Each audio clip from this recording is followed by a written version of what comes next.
Hey everyone, welcome to Intro to DJing, and in this video what I want to do is talk about hotcues and how to use them.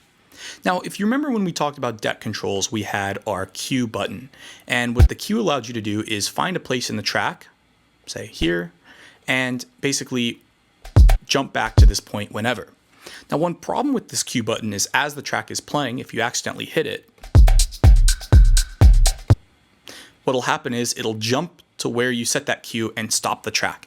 And I guarantee every single DJ has accidentally pressed the cue button on accident and stopped the track that was playing. So if you're playing a track and all of a sudden the music stops, I would say the first thing to look at is that you didn't actually accidentally hit the cue button instead of the play button, especially if you've had a lot to drink. So keep that in mind.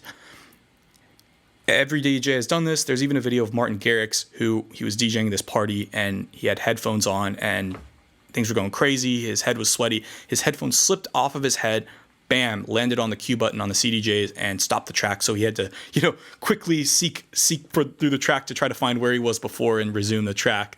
It's a really funny video. So I'll probably put a link to that there in the description. But the point is this happens to everyone. Don't freak out. But once again, just be aware that this is something that could happen and will likely happen to you. Now, hotcues, on the other hand, are a little bit different.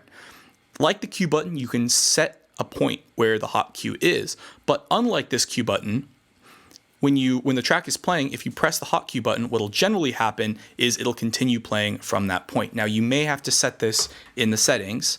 There's hot cue mode, which is either play or stutter, but most of the time what'll happen is this is how it works by default is pretty much all DJ applications, as the track is playing, you hit the hot cue button and it'll just start from that point. So when you look at the hotcue section on your controller or on Virtual DJ. There'll usually be a button that'll map the pads on your controller to hotcues. And if the pad is unassigned, by clicking on it, it'll set a cue at that point. So then you can seek through the track. This is called a needle drop, where you're basically seeking through the stripe of the track to find points. You can set cues. And then once you've set the cue, it works very similar to the cue button in that you can jump to that particular section of the song. Unlike this cue button, you'll have 8 possible options for where you can set your hotcues. So it's often very helpful to prepare your tracks ahead of time and set these cues at useful places. So as the track is playing,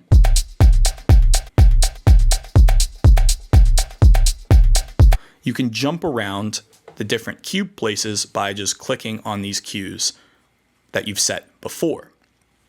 There's even a word for this when you're doing really tricky things by pressing different cues at once, and this is called cue juggling. And what some DJs will do is they'll actually cue up different sounds in a track, like they'll find a kick drum, a snare, maybe a vocal, and they'll be able to basically play these pads or play this song like an instrument, basically treat it like a drum kit, which is really cool.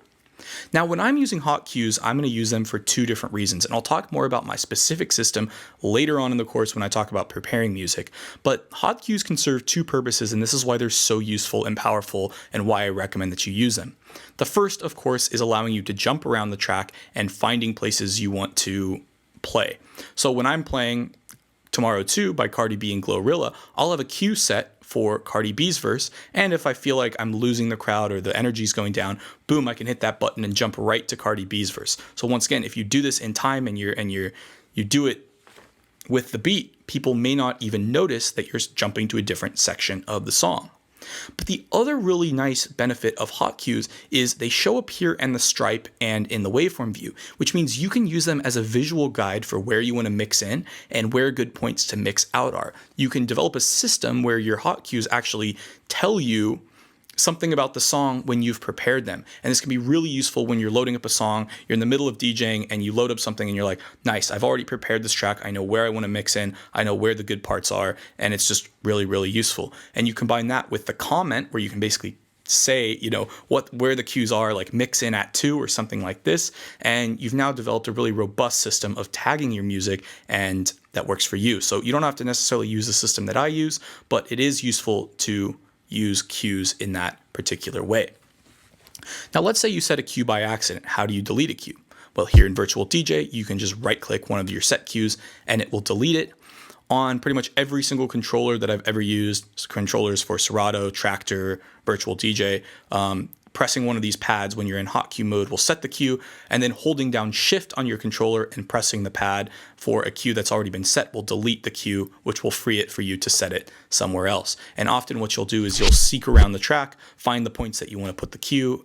You can test it out with this button, and then if you like it, you can then press this button and you're good to go. So once again, Hotcues, super powerful. It's really important that you understand how to set Hotcues, how they work, and how you can jump around the track as it's playing, because this will allow you to, let's say, shorten a track if it's too long, or jump to a section that you really want to play. So hopefully you found this helpful. In the next video, we'll talk about saved loops, which are basically Hotcues for loops.